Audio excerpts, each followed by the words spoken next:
В эфире «Вечерние новости». Здравствуйте. И вот о чем поговорим в ближайшие четверть часа. Якутяне прибыли вывозным рейсом из Индонезии. По приезду в Якутск 13 человек поместили в обсерватор. Ледоход на Лени продвигается быстрыми темпами. До границы с Якутией осталось 300 километров. Алроса и Полиметалл приобрели участки угольного и алмазного месторождений в Якутии.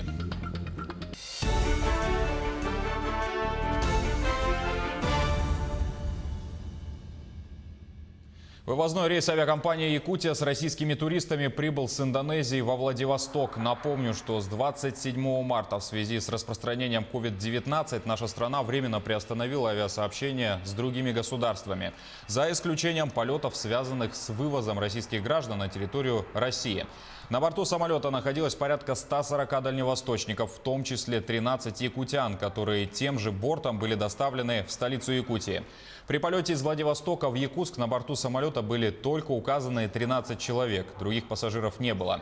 Все они из аэропорта перевезены в обсерватор. Да, абсолютно случайно, то есть появилась информация, что этот рейс случится. То есть я до этого хотел в Москву эвакуироваться, но почему-то не попал на тот рейс. Вот, повезло и попал в Владивосток. За минувшие сутки в Якутии зарегистрировано 9 новых случаев заболевания коронавирусной инфекцией. 2 выявлены в Алдане. Это контактные лица и давно находились в обсерваторе. Остальные 6 случаев зарегистрированы в Якутске. 2 также находились в обсерваторе и не несли угрозы распространения. 3 – это контактные лица ранее заболевших. И 1 новый случай коронавирус выявили у работника ЗАГСа. Сотрудник занимался электронными базами данных. Первый случай зафиксированный в Хангаласском районе Якутии у жителя города Покровска, который находился в больнице с подозрением на внебольничную пневмонию. Мужчина 74 лет прошел 2 теста на COVID-19. Первый тест показал отрицательный результат, второй подтвердил наличие коронавирусной инфекции. Сейчас он находится в инфекционном отделении Махсоголовской больницы.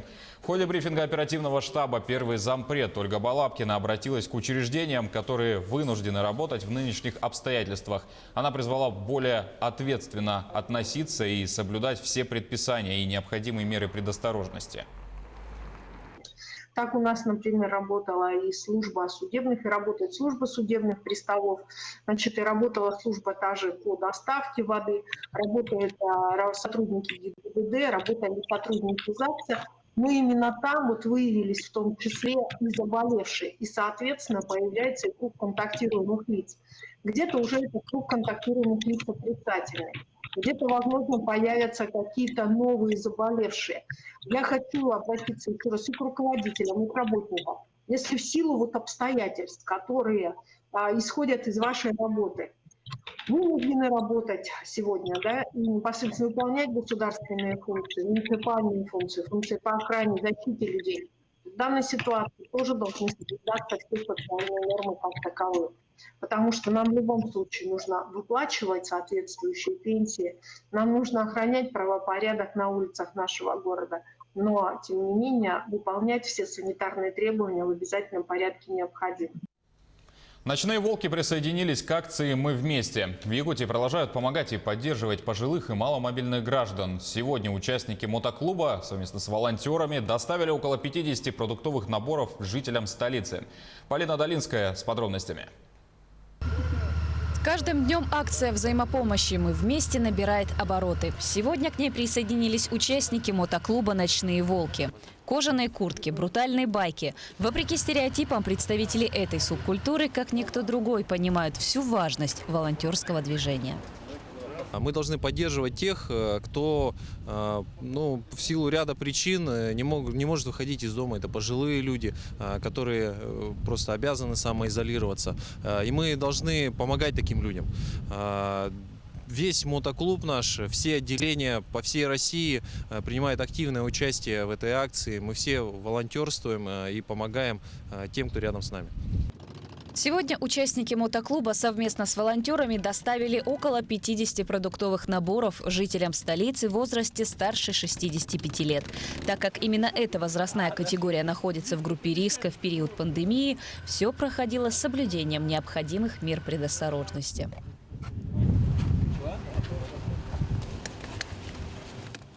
Многие пенсионеры сейчас вынуждены оставаться дома. И именно помощь волонтеров спасает их в такое непростое время. Было самим пойти купить это в другом магазине, здесь чудес нет. Никуда не ходишь, сидим дома. Вот и все.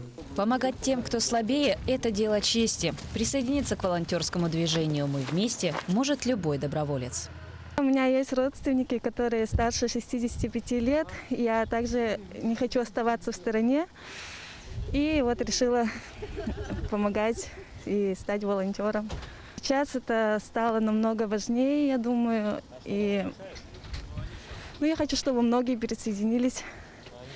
Пожилые граждане, желающие получить однократный продуктовый набор, могут обратиться по номеру телефона 8 41 12 31 90 72 или 8 41 12 35 10 46. Полина Долинская, Григорий Николаев, Якутск.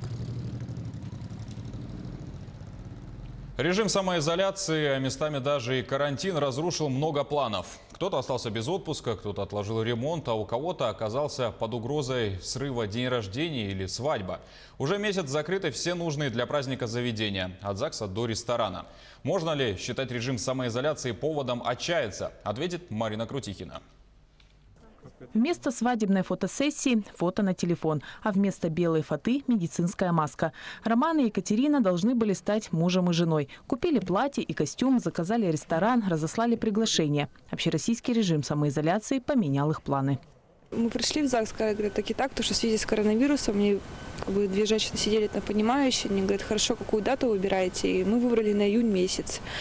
Удивилась тому, что на 19 июня мы уже не первая пара, мы уже были четвертой парой по счету. То есть люди также переносят, все переживают. Парам, которые хотят пышное торжество, надо ждать как минимум лета. Если не терпится, расписаться можно, но тихо и скромно. Такой сценарий устраивает единицы. В связи с пандемией отменилось более 10 торжественных регистраций, перенесены на более поздний срок. Но также у нас есть граждане, которые в силу всех обстоятельств не могут перенести или отменить регистрацию. Поэтому во время самоизоляции на регистрацию допускаются только жених и невеста.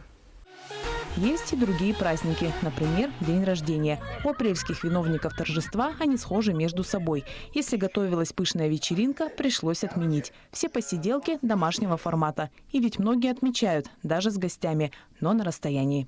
С днем рождения! 19 апреля, в самый разгар пандемии, мне исполнилось 25 лет. И я, конечно, отмечала его дома, одна. Но благодаря видеосвязи, вообще интернету, я себя не чувствовала одиноко в этот день, потому что меня поздравляли все мои друзья, коллеги, родственники, ученики, и это было очень приятно. Все те, кто сегодня отменяет большие праздники с приглашением гостей, на ситуацию не жалуются. Прекрасно понимают, сейчас лучше оставаться дома. Тем радостней будут ничем не омраченные встречи по окончанию режима самоизоляции.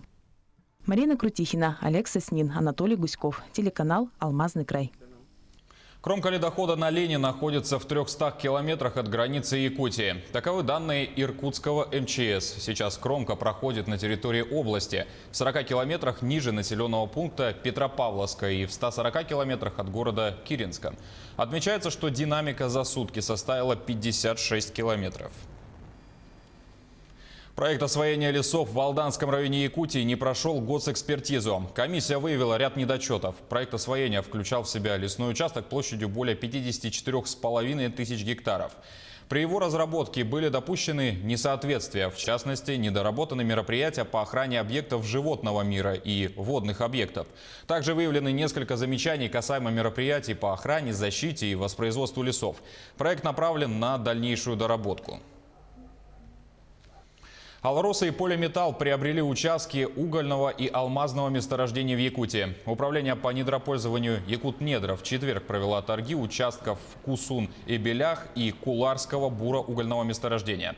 Владельцем первого месторождения с запасами алмазов на 380 тысяч каратов стала компания «Алмазы Анабара», входящая в состав Алроса. Предприятие предложило за участок 33,5 миллиона рублей. Компания «Прогноз Серебро», принадлежащая Полиметаллу, приобрела Куларское буроугольное месторождение с запасами в 15 миллионов тонн угля за 15 миллионов рублей. Неожиданный гость удивил жителей арктического поселка Чукурда Халайховского района. В конце прошлой недели на реке Индигирка заметили утку. Сперва одинокую птицу увидели работники канализационного очистного сооружения, что находится примерно в 300 метрах от поселка. Мужчины удивились столь необычному явлению посреди весны. Обычно утки в арктических районах прилетают в конце мая. На сегодняшний день утка не боится ни людей, ни собак, кормится хлебом, что ей подкидывают жители. Птица на вид выглядит здоровой. Разбирающиеся в ходе чукурдакцы предполагают, что утка-подранок, перезимовавшая столь суровую зиму в канализационных стоках. Это вид утки тамет шилохвости. Вот такого у нас никогда не было. Первая утка обычно прилетает, сразу стаями прилетали, но это где-то в числах 10, возможно, мая намечали раньше. Предполагаю, возможно, где-то зимовала эта утка, потому что эта вода зимой тоже не замерзает, но в осеннее время никто не заметил. Вот что интересно, все равно тут народу много бывает на реке. Между тем, в семействе слонов, живущих в зоопарке Праги, произошло очередное пополнение. Маленькая слониха родилась во время эпидемии коронавируса, когда зоопарк закрыт для посетителей. Они увидят ее не раньше 25 мая. А нашим телезрителям ее покажет Сергей Берец. Слоновий детеныш женского пола появился на свет в зоопарке Праги 27 марта, когда Чехия жила в условиях жесткой изоляции из-за коронавируса. Во вторник малышка под присмотром родителей впервые совершила прогулку в открытом вольере. В отличие от других своих сородичей, родившихся здесь же, она предстанет перед публикой не скоро, в лучшем случае 25 мая. Зоопарк пока закрыт для посетителей, хотя другие ограничения в стране постепенно снимаются. По словам директора Мирослава Бобика, нынешнее пополнение – это двойная удача. К счастью, детеныш – самка. Я говорю «к счастью», ведь это значит, что она останется в пражском зоопарке, и мы продолжим программу размножения. Скоро должна разрешиться от бремени слониха по имени Джанита. С начала года у нас родились 130 или даже 140 детенышей. Все они представители важных и привлекательных видов. Как говорит директор, из-за карантина зоопарк уже потерял 60 миллионов крон. Это более 2 миллионов долларов. В какой-то мере покрывать убытки помогают спонсорские взносы. Люди жертвуют средства на уход за новорожденными животными. Несмотря на финансовые потери, администрация не будет спешить с возобновлением посещений. Безопасность людей и питомцев прежде всего. На этом пока вся информация. До встречи в следующем часе.